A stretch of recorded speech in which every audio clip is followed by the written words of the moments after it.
ញើសខ្ញុំហូរស្រក់ដងលើធរណីដៃខ្ញុំទាំងពីរខំប្រឹងធ្វើការរកប្រាំងកំរៃដើម្បីគ្រួសារលំបាកយ៉ាងណាក៏មិនថាអ្វីថ្ងៃក្តៅដូចភ្លើងដៃជើងស្រពន់រាងកាយមិនធន់រែកពុនយប់ថ្ងៃខំប្រឹងធ្វើការរកប្រាំងកំរៃលំបាកនៃក្តីមិនស្ដីវាចាប្រពន្ធបងអើយអូនកូនតូចចិត្តនេះហើយជីវិតមនុស្សសត្វគ្រប់គ្នា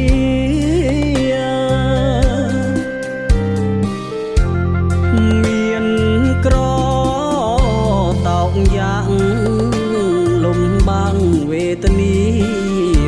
ក៏ត្រូវពុពាដើម្បីគ្រួសារខំប្រឹងរាល់ថ្ងៃដើម្បីប្រពន្ធកូនរកប្រាំងជាទុនឲ្យកូនសិក្សា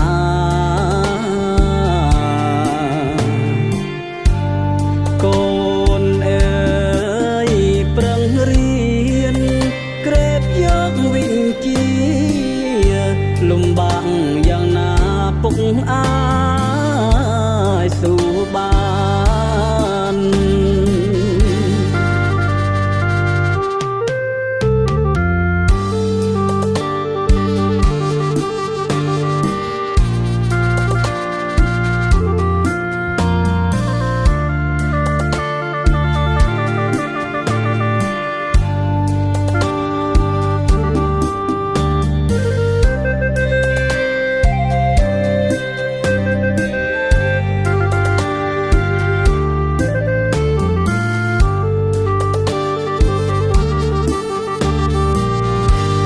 ប្រពន្ធបងអើយអូនកុំតូចចិត្តនេះហើយជីវិតមនុស្សសត្វគ្រប់គ្នា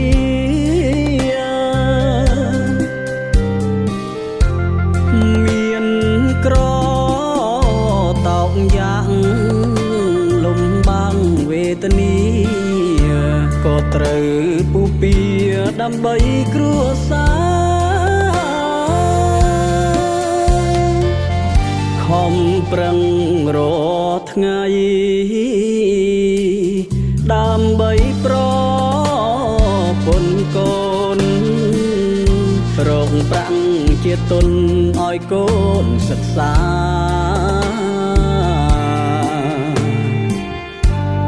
កូនអើយប្រឹងរៀនក្រេបយកវិជ្ជាលំបាកយ៉ាងណាពុកអាចស៊ូបាន